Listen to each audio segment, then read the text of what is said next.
네, 저는 이제 앱 성능 영혼까지 끌어올리기라는 주제로 발표를 맡은 네이버 Z의 백필주입니다. 반갑습니다.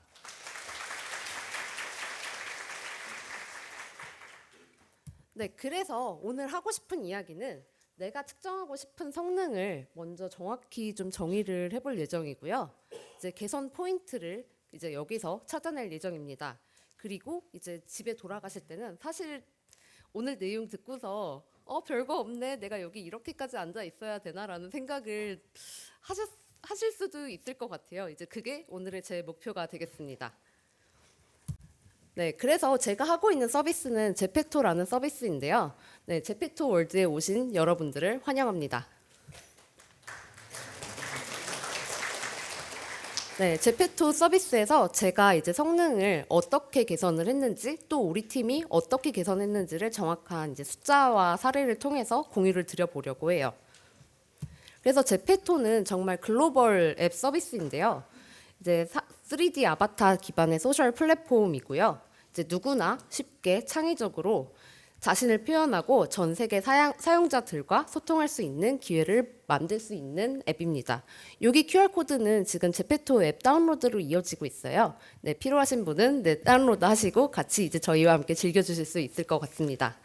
그리고 이제 여기 보시면은 공식 캐릭터가 지금 손을 흔들고 있는데요. 젬마라고 합니다. 이제 오늘 이제 저희 세션과 함께 이제 쭉 같이 이제 나올 예정이에요. 그래서 제페토는 정말 글로벌 서비스였는데요. 정말 각지에서 각국의 언어로 이제 된 리뷰를 받을 수 있는 어메이징한 경험을 얻을 수 있었습니다.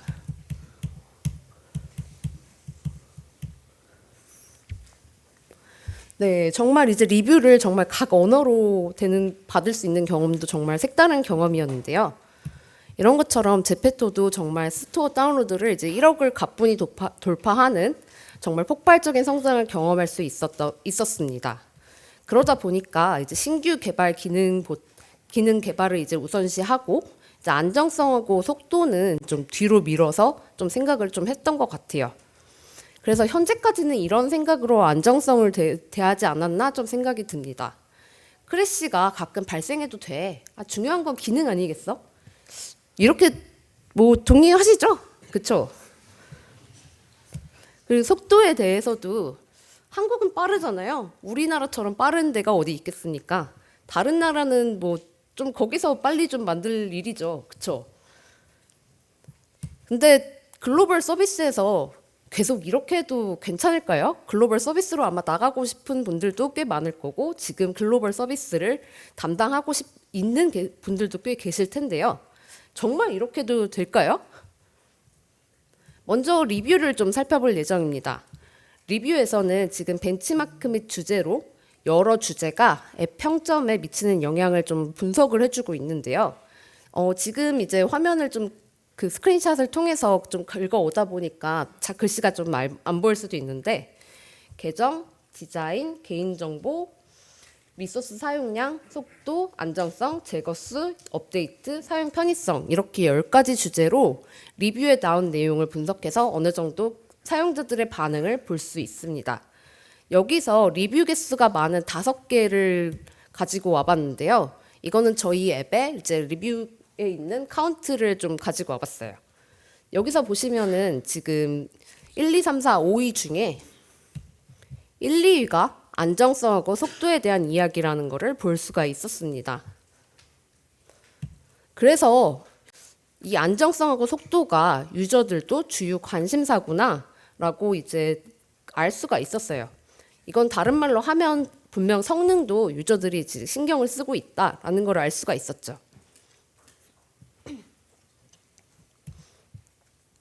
그래서 이제 통계를 몇 개 좀 살펴볼 텐데요. 이거는 이제 알체모 모바일이라는 곳에서 이제 별점 카운트별로 앱을 다운로드 할지 말지를 좀 고려를 어떻게 하는지 이제 통계 자료를 냈다고 해서 한번 가지고 와봤습니다. 이제 1점하고 뭐 이제 3점, 5점 이렇게 보시면은 이 별점 3개인 앱과 별점 4개인 앱이 봤을 때 이렇게 보면은 이제 89%가 증가하는 거를 알 수가 있어요. 그래서 이제 만약에 신규 유저를 좀 늘리고 싶다면은 별점 카운트도 우리가 신경을 써야 되는구나를 좀 알 수가 있습니다. 또 안정성에 대해서도 또 자료가 있는데요. 서비스 비즈니스 성장이 이제 성능이랑 어떻게 지금 관계가 있는지 아마 다들은 아실 거예요. 그냥 이제 그 밑밥 깔려고 갖고 왔어요. 네, 이제 크래시 그 발생률이 가장 낮은 앱이랑 가장 높은 앱을 좀 비교를 했을 때 게임 플레이 시간이 지금 이 정도 차이가 난다고 해요.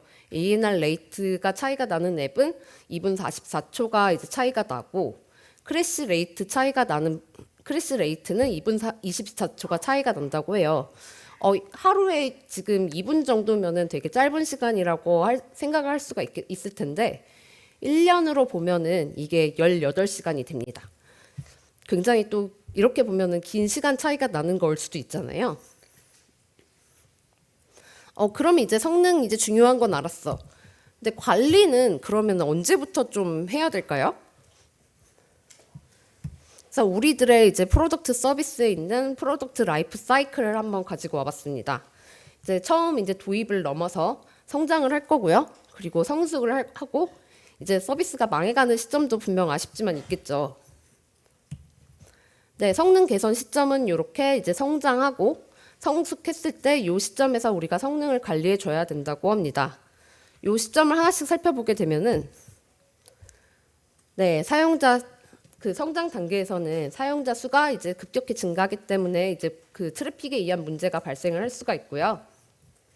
그래서 이제 확장성을 고려해야 되는 단계가 이 단계입니다. 또 이제 성숙했을 때 단계는 지금 경쟁이 이미 지금 많은 사용자들이 들어와 있고 또 이제 사용자들의 경험도 이제 어느 정도 이제 다듬어졌기 때문에 기존 사용자들의 만족도를 유지하는 게 굉장히 중요합니다. 기존 사용자들의 만족도를 유지하려면은 어떤 게 필요하겠어요? 당연히 지금 있는 기능을 좀 더 쾌적하게 빠르게 사용할 수 있는 게 중요합니다. 또 이제 반대로 이제 성능을 덜 신경 써야 되는 시점은 아까 말씀드렸던 서비스 초기에는 이제 기능 구현이랑 시장 적합성을 먼저 확인해야 되는 단계라고 생각하고요. 그리고 이제 서비스가 이제 사용자가 줄고 망해가는 시점이라고 하면은 아쉽지만 전환을 좀 준비하는 게 맞지 않나 생각합니다. 그럼 서비스가 이제 도입을 넘어서 우리 서비스 성장하고 있는 것 같아 라고 해서 이제 성능을 이제 신경을 써야 되는데 그러면 어떻게 좀 시작을 하면 좋을까요, 우리가? 자, 이제 로딩이 되고 있는데 저는 느려진 것 같아요. 근데 기분 탓인지 모르겠어요. 이제 그러면은 이제 의심되는 부분을 이런저런 걸 또 찍어보게 되잖아요. 그래서 이제 이런 단계를 거쳐서 우리가 이제 이 문제를 개선을 한 것 같습니다. 문제 인식을 하고 재현을 하고 분석을 하고 원인을 파악을 합니다. 여기까지 이제 파악이 되면은 해결책이 나올 수 있어요. 그리고 이제 이 해결책을 바탕으로 검증을 하고 다시 프로덕션에 나가게 되는데요. 이 시간이 앞에 이제 원인 파악하는 데까지가 너무 오래 걸리는 것 같아요. 그래서 이제 신규 개발에 이제 좀 더 집중하고 생산성에 집중을 했어야 되는데 이 시간이 우리의 발목을 잡는 건 아닌가 생각을 했습니다. 네, 이제 여기서 이제 제가 있는 팀의 이제 목표가 출발을 하는데요. 이런 문제를 좀 바로 확인을 하고 빨리 해결할 수 있는 방법을 찾을 수 있지는 않을까라고 생각을 하게 되었습니다. 그래서 이제 모니터링을 활용해 볼 예정인데요. 모니터링을 활용하게 되면은 중요한 기능 개발하고 성능 최적화에 집중을 할 수가 있고요.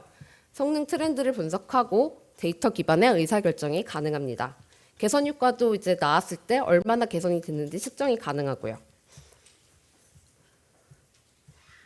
네, 이렇게 해서 이제 모니터링을 어떻게 활용하는지를 이야기를 해볼 텐데요.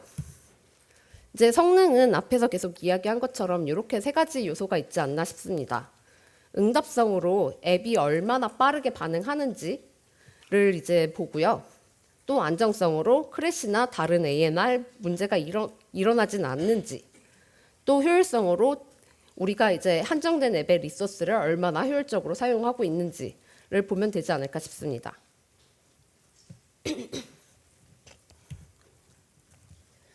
네, 모니터링으로 사용하는 툴은 지금 이제 각 그 요소마다 이렇게 활용을 하고 있는데요.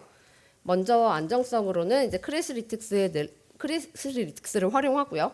뭐 여기는 다 똑같겠죠. 그리고 이제 네이버 이제 그 계사 계열 그 회사다 보니까 넬로를 활용해서 분석을 하고 있습니다. 그리고 이제 응답성하고 효율성은 파이어베이스 모니터링을 통해서 이제 사용을 하고 있는데요. 그럼 먼저 이제 하나씩 좀 살펴보겠습니다. 먼저 가장 쉬운 안정성부터 좀 이야기를 해보려고 해요. 이제 안정성 지표를 설정을 할 텐데요.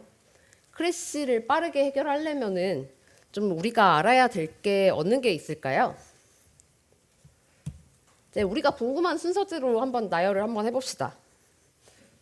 이제 어떤 화면에서 그 크래시가 발생했는지가 일단 가장 먼저겠죠. 앱이니까.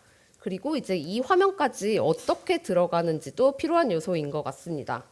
이게 저는 이제 필요한 요소라고 생각하는 이유는 우리가 이제 개발 도메인 담당자면은 바로 알아요. 근데 우리는 이제 그 도메인 담당자뿐만 아니라 다른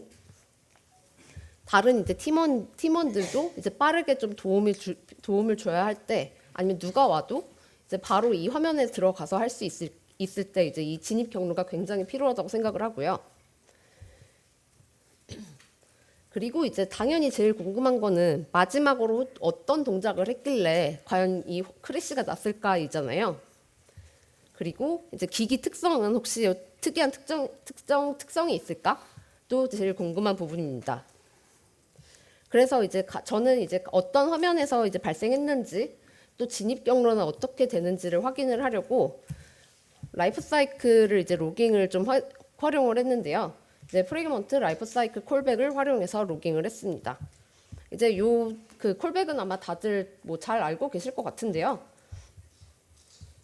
이제 모니터링을 이제 할 수 있는 있죠. 중앙에서 확인이 가능하고 이제 새로운 프래그먼트가 이제 추가가 되더라도 바로 적용이 가능합니다. 그래서 이제 생명주기 이벤트를 로깅하는데 이걸 썼고요. 그리고 리소스나 이제 리소스 할당이나 해제를 하는데도 유용하게 사용할 수 있습니다.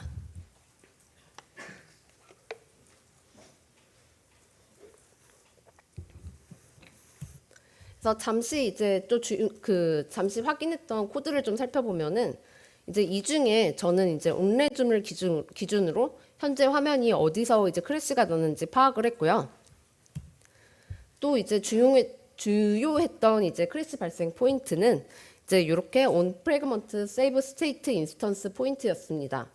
여기서 이제 프래그먼트가 닫히고 다른 화면으로 넘어갈 때 호출이 되거나 아니면 그럴 때 이제 발생하는 경우가 있는데 이게 데이터를 저장할 때 발생되는 경우가 꽤 있었어요.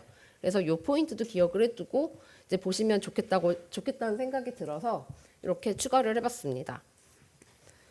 그리고 액티비티 상에서도 이렇게 유용했던 생명주기가 3가지 정도 있는데요.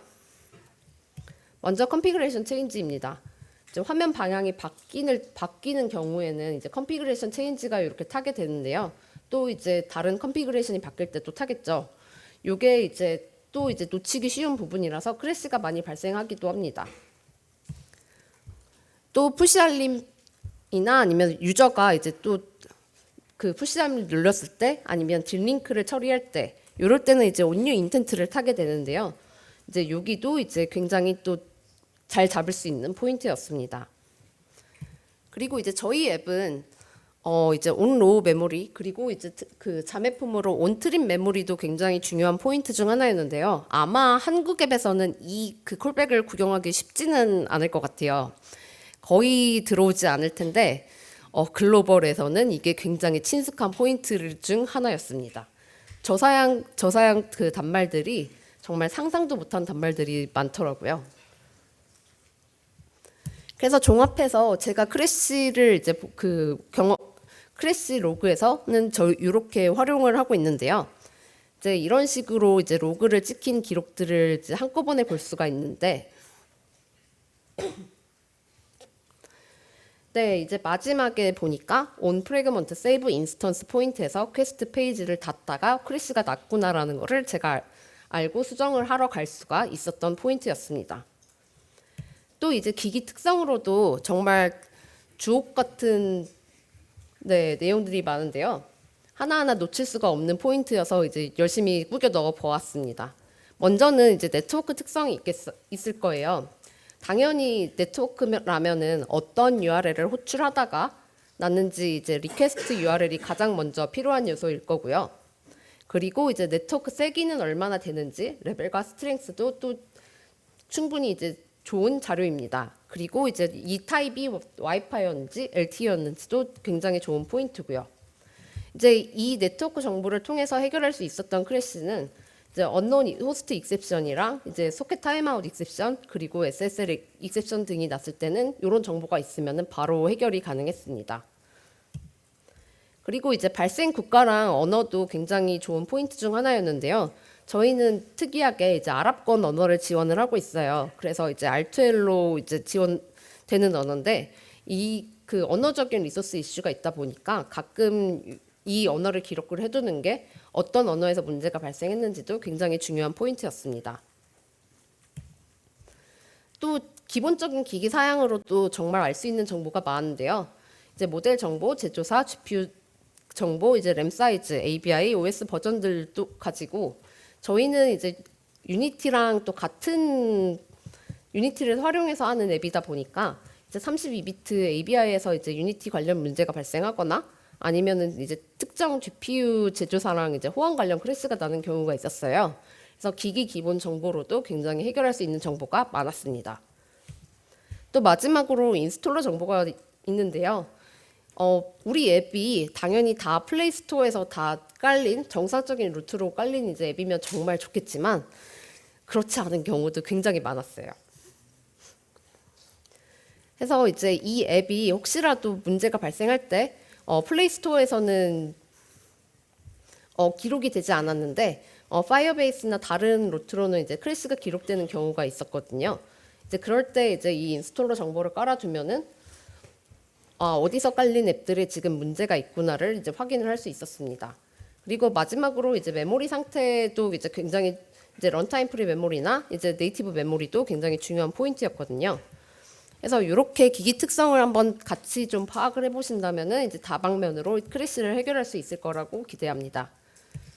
그래서 저는 이 정보들을 가지고 1년 전 대비 이제 사용자 인식 비정상 종료 발생률을 50% 가까이 낮출 수가 있었습니다.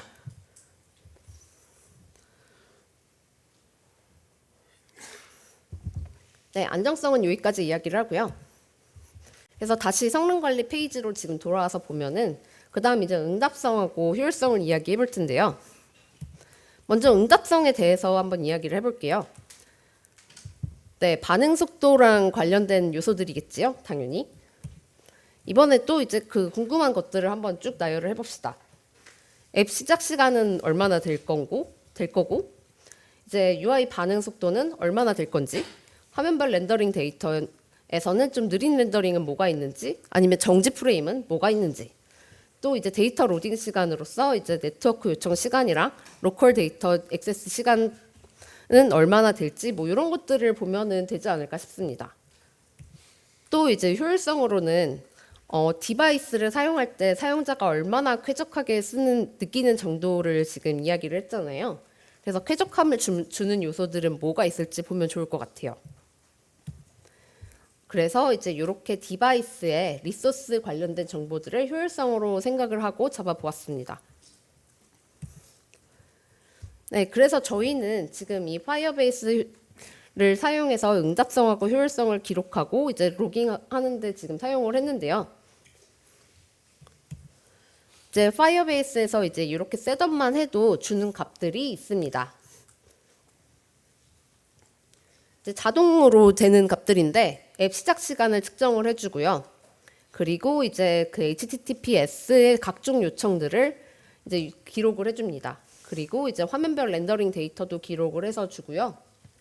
그리고 이제 앱이 포그라운드인지 백그라운드인지도 기록을 해서 주고 있습니다. 또 이제 수집되는 속성들도 이렇게 값들이 있는데요. 앱 버전을 기록을 해주고 국가, OS 수준, 기기, 이제 그 와이파이 타입 같은 거 이런 값들을 이제 볼 수가 있어요. 이제 그래서 이 자동으로 되는 값만 해도 충분히 알 수 있는 값들이 재밌는 사용자 경험들이 꽤 있었는데요.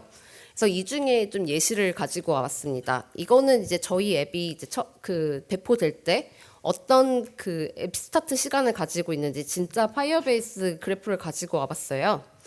이 자동 수집된 앱 스타트 버전별로 이제 그 기준을 먼저 설명을 드리면 애플리케이션 스타트부터 온 레줌까지 시간을 지금 앱 스타트로 지금 잡고 있다고 보시면 될 것 같고요.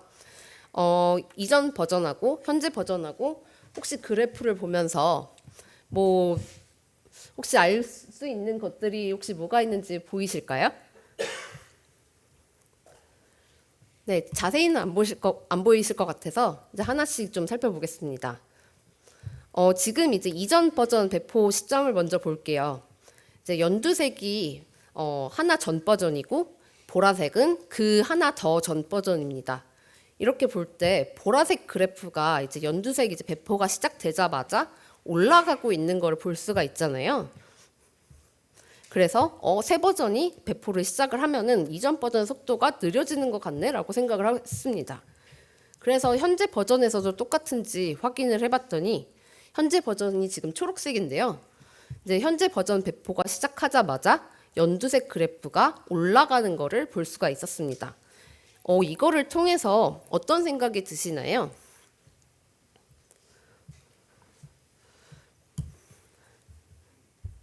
네, 이 정보를 통해서 저희가 내릴 수 있었던 결론은 이제 성능이 빠른 디바이스를 가진 유저들이 좀 더 업데이트를 좀 빨리 받아서 이제 빠른 속도로 시작을 하고 이제 이전 버전에는 더 이제 성능이 상대적으로 낮은 디바이스들이 남아 있다 보니까 기록 그 앱 시작 시간이 점점 느려지는 것처럼 보이는구나를 좀 이해를 할 수가 있었습니다. 또 이 정보도 지금 네트워크 수집된 정보인데요.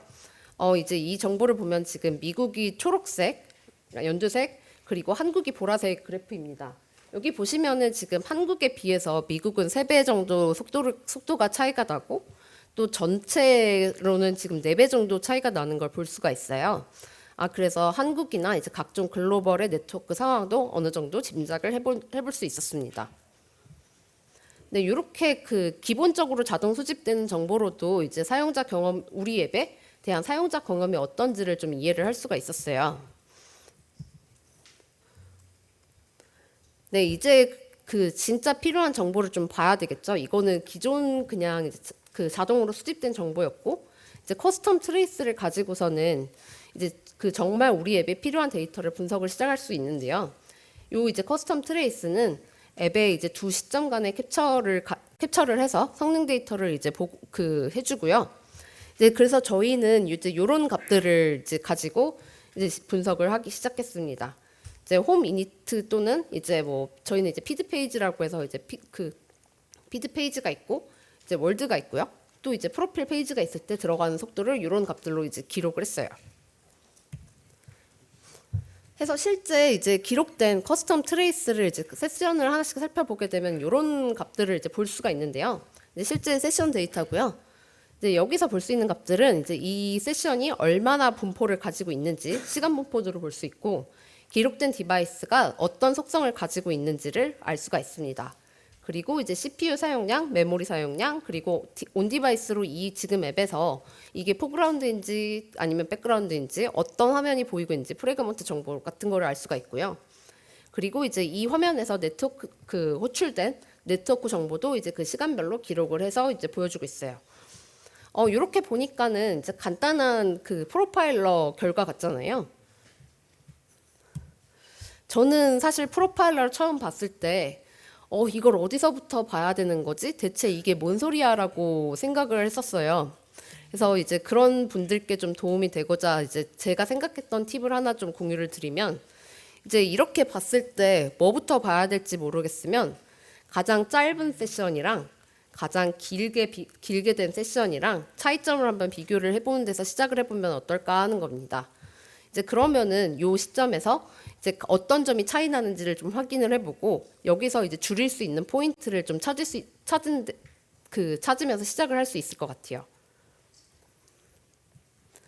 네, 그러면은 이제 장황하게 이제 밑밥을 다 깔았고요. 이제 진짜 이제 여러분들이 기대하셨던 개선 사례를 좀 더 이야기를 해볼 거예요.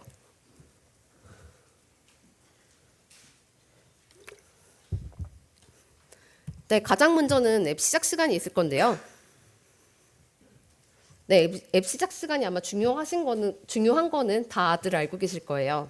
그래서 앱 시작 시간에 대해서 우리가 뭘 할 수 있을까요?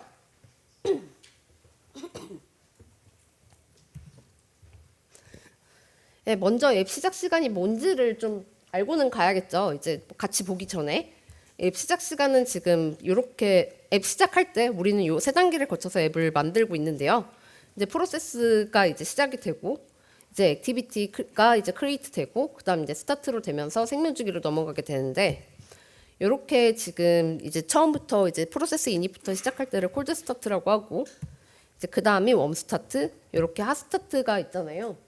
아마 뭐 쉬운 개념이겠지만 이제 콜드 스타트를 기준으로 볼 때 이제 핫 스타트랑 웜 스타트도 이제 같이 이제 개선이 가능하기 때문에 이제 기준은 그 콜드 스타트를 기준으로 이제 한번 생각을 해주시면 됩니다.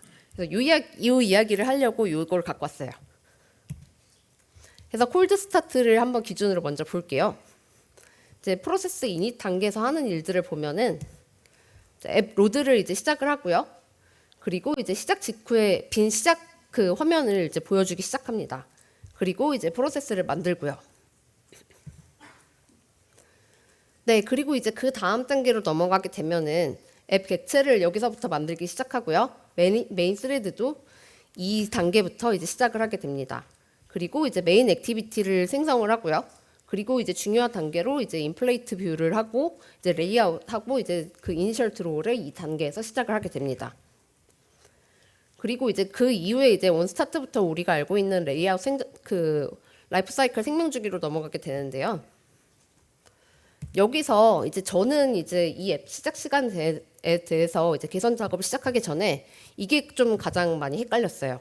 아니 바이탈에서 시작하는 이야기하는 이제 앱 시작 시간은 대체 뭐고 또 파이어베이스에 오니까 앱 시작 시간이 있네. 얘네들은 또 같은 건가? 다른 건가? 그래서 이 포인트도 같이 좀 정리를 하고 넘어가겠습니다. 이제 가장 먼저 그 보여드릴 개념은 이제 TTID예요. 앱 첫 번째 프레임이 이제 표시하는 데 걸리는 시간이고요. 그래서 이제 온 들어오 시점에 이제 이 값을 측정을 합니다. 이제 온 그 바이탈에서 사용하는 시점이 이 시점이기 때문에 가장 먼저 소개를 드렸는데요. 이제 바이탈에서는 이제 콜드 스타트 5초 이상, 웜 스타트 2초 이상, 핫 스타트 1.5초 이상이 걸릴 때 이제 그 느린 시작이라고 이야기를 하고 있기 때문에 요 시점을 기준을 보면은 좋을 것 같아요. 또 이제 그 파이어베이스를 활용하고 있기 때문에 파이어베이스의 스타트는 어떤 시점인지도 이야기를 해볼 텐데요. 네, 파이어베이스는 조금 다릅니다. 지금 이제 파이어베이스 퍼프 프로바이더 온 크리에이트 시점부터 이제 지금 이제 액티비티의 온 레준 시점까지를 지금 파이어베이스 앱 스타트로 잡고 있고요. 그래서 이 두 개 차이를 좀 미리 알고 가는 게 도움이 될 것 같습니다.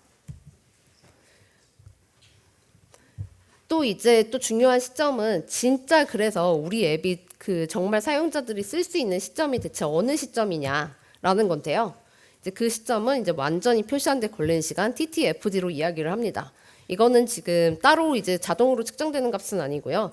우리가 이제 레퍼트 풀리 드로운을 이제 그 설정을 해줬을 때 이제 그 응답을 받을 수 있는 값입니다. 그래서 앱을 완전히 사용할 수 있는데 걸린 시간은 직접 정의하셔야 되는 값이라고 기억을 해주시면 될 것 같아요. 그래서 저는 이 시점을 파이어베이스의 커스텀 트레이스 그 측정 지점으로 활용을 했는데요. 저희 앱에 이제 그 진짜 시작되는 시점은 이런 시점이라고 할 수 있겠습니다. 앱 UI 데이터가 이제 준비가 되고 또 아바타가 나타나고 그리고 유니티가 완전히 시작되는 시간 이렇게 세 가지로 지금 그 기록을 하고 이제 그 보고 있어요. 이제 앱 시작 시간에 대한 이해가 좀 이제 되셨으면은 이제 그 다음에 이제 정말 이제 결과값을 좀 보려고 하는데요. 저희는 이제 앱 시작 시간으로 이렇게 두 가지 작업을 하고 결과를 소개해 드릴 거예요. 이제 처음에 이제 베이스라인 프로파일을 적용을 하고 얼마나 속도가 빨라졌는지 아마 프로덕션 레벨에서는 지금 공개된 자료가 있었는지 모르겠지만 저희 자료를 한번 공개 드리려고 하고요. 그리고 이제 비즈니스 로직하고 렌더링 성능을 최적화했을 때 이게 얼마나 빨라지는지 또 그 예시로 저희 쪽에 이제 가장 큰 이제 비즈니스 작업인 유니티 이닛을 분리를 했을 때 얼마나 빨라졌는지를 좀 기대 이상의 효과를 얻을 수가 있었어요. 먼저 그래서 베이스라인부터 좀 볼 예정인데요. 이제 가장 먼저 베이스라인 작동 방식은 이제 이렇게 동작을 하고 있어요. 이제 우리가 베이스라인 프로파일을 이제 같이 APK랑 묶어서 올리면 플레이스토어에 올리면 이제 이 베이스라인이 이제 사용자 이제 디바이스에 설치가 되면서 최적화가 되는 속도로 이제 그 시작이 될 수 있고요. 또 디바이스에서 최적화된 이제 프로파일 데이터가 이제 다시 플레이스토어에 업데이트되면서 클라우드 프로파일이 동작하고 있습니다. 이게 베이스라인 프로파일의 동작이었잖아요. 근데 우리가 이제 베이스라인 프로파일을 적용하지 않아도 이미 클라우드 프로파일이 이미 적용되고 있어요. 그래서 우리는 그 한 앱을 배포하고 뭐 이틀이나 3일 후에는 이제 최적화된 속도로 앱을 사용할 수가 있는데요.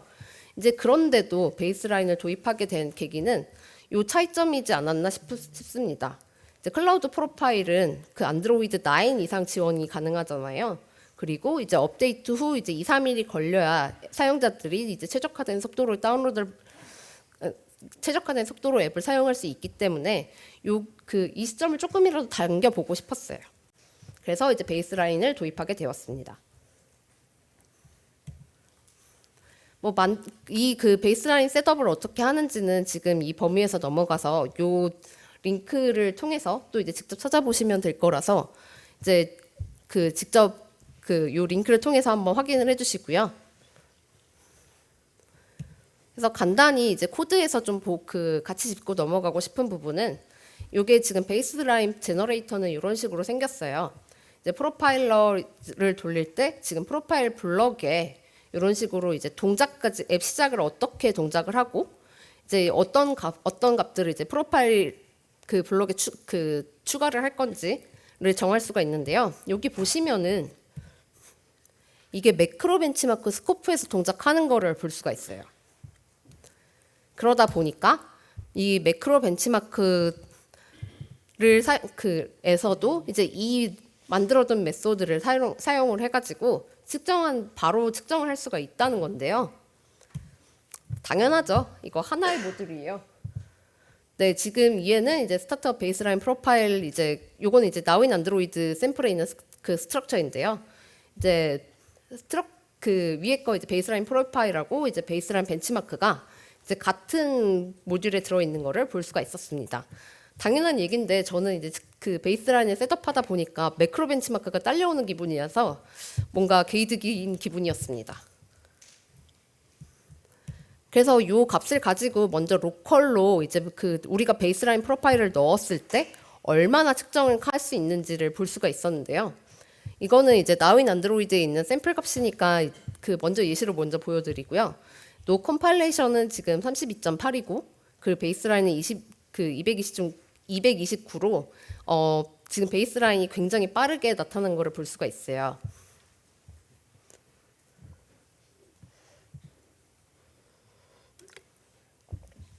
네, 이게 대망의 이제 저희 쪽 결과입니다. 그래서 노 컴파일레이션 대비 이제 진짜 베이스라인 감소치로 지금 그 퍼센트를 나타내었고요.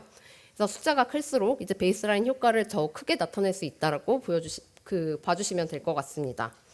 처음 거는 이제 time to initial 이제 디스플레이로 TTID 시간이라고 보시면 될 것 같고, 두 번째는 이제 time to display full display로 이제 두 번째 TTFD 시간이라고 봐주시면 될 것 같아요.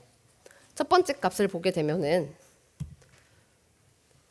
그 디바이스 사양에 따라서 고사양 대비 저사양이 굉장히 높은 효과를 얻을 수 있는 것을 볼 수가 있었습니다. 또 이제 그 time to display time to 이제 full display 시간을 봐서도 지금 이제 평균 15%에서 16%의 속도 감소 효과를 이제 얻을 수가 있었어요. 그래서 이제 그 파이어베이스 이제 모니터링 결과를 좀 살펴보게 되면은 요거는 이제 아까는 로컬 값이라고 이해를 해주시면 될 것 같고, 요게 진짜 앱을 올렸을 때 어떻게 이제 진짜 프로덕션이 이제 그 프로덕션이 측정이 됐는지를 봐주시면 될 것 같은데요. 요거는 이제 지금 이제 앱 스타트 타임의 이제 TTID 값이고요. 그래서 왼쪽의 그래프는 베이스라인을 이제 적용하지 않은 거랑 그 전 버전이 어떻게 되는, 그 배포 날짜에 따라서 속도가 어떻게 되는지, 그리고 이제 오른쪽은 이제 베이스라인을 적용한 버전이랑 그리고 이제 그 전의 버전이랑 또 속도가 어떻게 차이 나는지를 비교한 그래프예요. 여기 보시면은 이제 베이스라인 그 이전 버전하고 비교한 이유는 이게 그 클라우드 프로파일이 이미 적용이 되었고 이게 가장 이제 지금 우리 앱에서 최적화된 속도라고 판단을 했기 때문이었습니다. 이제 그거를 이제 베이스라인을 적용했을 때 얼마나 따라잡는지를 이제 보시는 포인트라고 생각해 주시면 될 것 같아요. 그래서 첫 번째 그래프를 보게 되면은 베이스라인을 적용하지 않았을 때는 배포한 지 3일이 돼서야 이제 클라우드 프로파일 속도를 따라잡은 거를 볼 수가 있어요. 그런데 베이스라인을 적용하니까 바로 첫날에 최적화된 속도로 이제 앱을 시작할 수가 있는 거를 볼 수가 있었습니다. 또 아까는 지금 TTID의 앱 스타트 시간이었기 때문에 지금 TTFD의 이제 풀 그 사용 준비되는 시간도 한번 체크를 해봤는데요. 마찬가지로 이제 그 이전 버전에서는 이제 이틀째가 돼서야 가장 이제 최적화된 속도로 사용을 할 수 있는 게 이제 시작이 됐는데 바로 첫날에 이제 측정 그 바로 이제 최적화된 속도를 사용할 수 있는 걸 볼 수가 있었어요. 그래서 이제 베이스라인을 적용할 때 정말 이제 제가 이제 삽질했던 포인트는 여기였는데요. 이제 베이스라인을 생성하지 않아도 이미 앱에 포함되어 있어요. 이거를 모르고 이제 했던 게 있었거든요. 그러다 보니까 난 이미 넣었는데 얘가 됐는지 안 됐는지 왜 속도가 그대로지? 라고 했던 포인트가 하나 있었습니다. 이거 이유는 이제 그 제팩 라이브러리에 대한 부분이 이미 적용되어 있었기 때문인데요. 그래서 이 부분을 이제 제대로 적용됐는지 보려면 이렇게 지금 베이스라인 프로파일이지 이 AAB에 이제 포함되어 있을 때 이 사이즈가 정말 이제 원래 있던 것보다 늘어나는지 우리 앱에 되어 있는 사이즈가 포함되는지 판단을 해주시면 된다는 거예요. 네, 이렇게 지금 베이스라인 적용 결과를 공유를 드리고요. 그 다음에 했던 이런저런 작업들을 한번 더 소개를 드리려고 해요. 이제 앱 시작할 때 이제 뭐 이렇게 지금 간단하게 그 프로파일러 결과를 좀 그 표시를 도식화해 놨는데요. 이제 이때 이제 우리 앱에서 하고 있는 가장 큰 이제 비즈니스 작업은 유니티를 초기화를 하고 있습니다. 또 하나는 화면 리소스를 지금 호출하면서 이제 화면을 그리기 위한 준비를 시작을 하는데요. 두 개 다 이제 어마무시하게 큰 작업이다 보니까 그 스플래시 타임이 굉장히 길어지는 것 같았어요. 여기서 이제 아마 유니티는 저희 좀 앱에서 이제 특정 그 작업이기 때문에 아마 우리는 해당이 안 돼라고 생각을 할 수도 있겠지만 지금 이제 보시는 분들도 이 작업이 이제 앱에서 하고 있는 뭐 큰 이제 비즈니스 작업, 리소스가 많이 드는 작업이라고 이제 봐주시면 될 것 같습니다. 그래서 이 부분을 한번 성능을 끌어올려 봅시다. 어떻게 하면 좋을까요? 둘 다 이제 필요한 작업이긴 한데. 네, 저희 쪽은 이제 이렇게 유니티 이니셜라이즈를 지금 뒤로 한번 밀어보기로 했어요. 그러면 이 지금 화면을 그리기 위한 준비로 더 이제 좀 더 스플래시 시간을 좀 더 짧게 쓸 수 있지 않을까요? 이렇게 했더니 제가 생각했던 그 이제 하나하나의 그 속도보다 더 큰 효과를 얻을 수가 있었습니다. 저는 이게 이제 하나하나는 이제 뭐 10% 정도 이제 감소나 이제 10% 정도 왔다 갔다에 지금 가지고 하나씩은 이제 그런 값들을 가지고 있었는데 요 값들을 이제 합쳐서 효과를 내고 보니까 최종 35%의 감소 효과를 얻을 수 있어서 기대보다 굉장히 컸던 효과 중 하나였습니다. 또 두 번째로는 지금 이제 필요한 API들이 있고 그런데 이제 분명 필요하지 않은 API들도 있단 말이에요. 얘네들을 한번 그 진짜 필요한 시점으로 바꿔보면 어떨까요? 얘네들은 효과가 얼마 정도 날까요? 네, 이렇게 지금 API 호출을 하는지 안 하는지만 이렇게 가지고서도 효과를 얻을 수 있었는데요. 벤치마크 기준으로는 3% 정도 감소를 한 걸 봐서는 네트워크 이제 리소스가 이제 동일할 때 이제 그때는 이제 디바이스 리소스만으로도 충분히 3%라는 효과를 얻을 수 있는 걸 확인을 했고요. 그리고 이제 그 파이어베이스 모니터링을 볼 때는 지금 6에서 이제 9% 이상의 더 큰 효과를 얻을 수가 있었어요. 이제 이거를 봤을 때 이건 네트워크 콜에 관련된 거기 때문에 속도에 따라서 더 큰 효과가 있지 않았나 생각을 합니다. 네, 여기까지 앱 시작 시간에 관련된 이제 개선 사항이 어떻게 되었는지를 좀 말씀드렸고요. 이제 이 화면은 지금 저희 쪽에서 쓰고 있는 피드 화면이에요. 이제 피드에서 이제 저희는 이제 피드 화면을 이제 XML에서 컴포즈로 마이그레이션 하면서 또 이제 비즈니스 로직 개선을 좀 했는데요. 아마도 지금도 XML에서 과연 이제 컴포즈로 바꿔도 괜찮을까? 성능상의 문제는 없을까? 아마 고민하시는 분들이 꽤 있으실 것 같아요. 그런 분들을 위해서 사실 준비한 내용입니다. 그래서 비즈니스 로직 개선 사항도 이제 포함이 되었을 때 얼마 만에 이제 효과가 있었는지를 한번 보고 가시면 좋을 텐데요. 그래서 이제 벤치마크 테스트 결과로는 이제 25% 정도 이제 효과 감소를 얻을 수 있었고요. 그리고 이제 퍼포먼스 모니터링 기준으로는 23% 정도 이제 감소 효과를 얻을 수 있었던 부분이었습니다. 그래서 컴포즈 만약에 도입한다고 하면은 이제 충분히 이제 자신감을 갖고 도입을 하실 수 있을 거라고 생각을 합니다.